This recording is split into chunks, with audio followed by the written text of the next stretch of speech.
Hello, bachcho. Let's read out a question first. Suppose a of a comma b of b lie on the unit circle. Modulus of z equals to 1.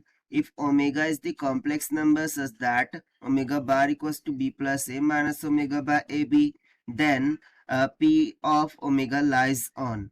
So यहाँ पर basically हमें क्या बोल रहा है कि यदि a of a और b of b ये लाई करता है एक यूनिट सर्कल पर, यानी कि modulus of z is equals to 1.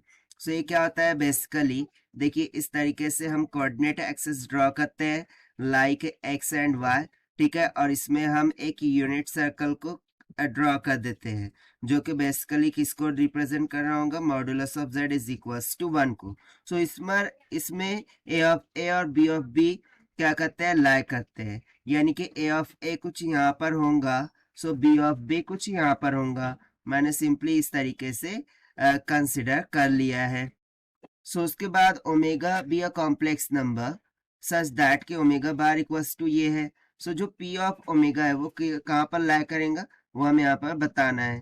तो चलिए स्टार्ट करते हैं की कॉन्सेप्ट से which we are going to use here for this question. So property of complex number होता है कि z इंटू जेड का बार, जहाँ पर z बार क्या है, z का कॉम्प्लेक्स कॉन्जुगेट है. So this will be equals to mod of z का square.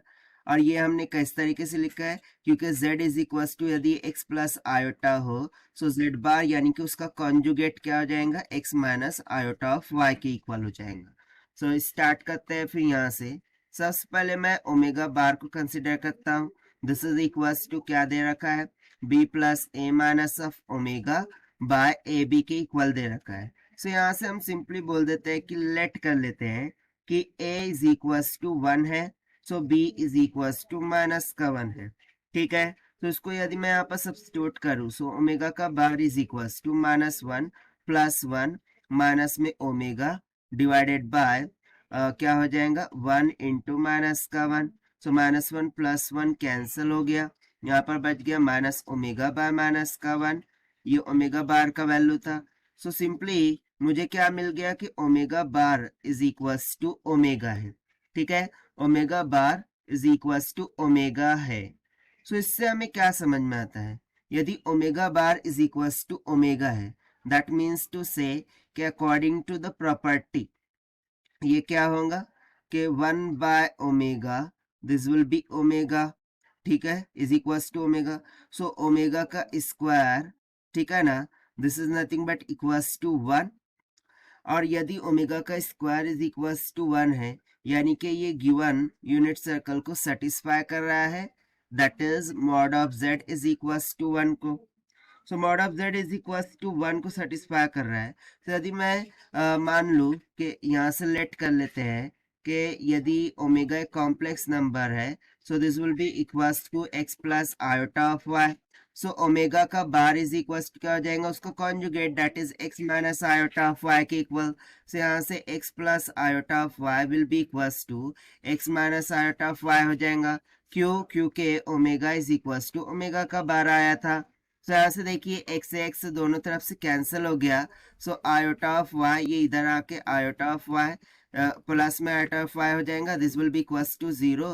That means 2 times of iota of y equals to 0. This implies y will be equals to 0. अच्छा, y equals to 0 आ रहा है, that means to say कि कोई भी imaginary part नहीं है. यदि इमेजिनरी पार्ट नहीं है, दैट मीन्स टू से कि जो ओमेगा है वो सिर्फ सिर्फ रियल है, और रियल है और रियल होने के कारण से वो रियल एक्सिस पर आएगा, दैट मीन्स टू से कि वो एक्स पर आएगा, ठीक है. सो लेट सपोज कि वो कुछ यहाँ पर है. सो ये किस पर लाई कर रहा है, this is nothing but lying on the chord A B, क्योंकि ए बी यहाँ पर क्या है, कॉर्ड है, जहां पर ए यहाँ पर होगा तो बी यहाँ पर होगा, जो कि माइनस का 1 हमने लिया था, और ए इज इक्वल टू क्या लिया था, 1 के बराबर, राइट है ना. सो b माइनस का 1 है. सो इधर की साइड में लेफ्ट हैंड साइड में x माइनस में होता है और राइट हैंड साइड में एक पॉजिटिव होता है. सो ऑब्वियसली बात है कि a यहाँ पर होगा, सो b यहाँ पर हो जाएगा, दैट इज माइनस का 1. और ओमेगा कहाँ पर लाई कर रहा होगा, रियल एक्सिस पर, यानी कि कहीं भी ए बी पर लाई कर रहा होगा. देयरफॉर हम यहाँ से सिंपली बोल सकते हैं कि जो p ऑफ ओमेगा होगा, ठीक है ना, ये कहाँ पर लाइज कर रहा होगा, lies, okay, p of omega lies on ab, lies on chord AB. ये chord AB पर lie कर रहा होगा.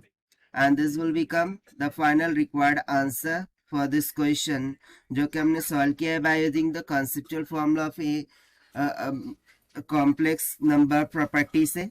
Now let us take the option. So option A will become correct. So this is the required solution. I hope you understood it well. Best of luck. Thank you.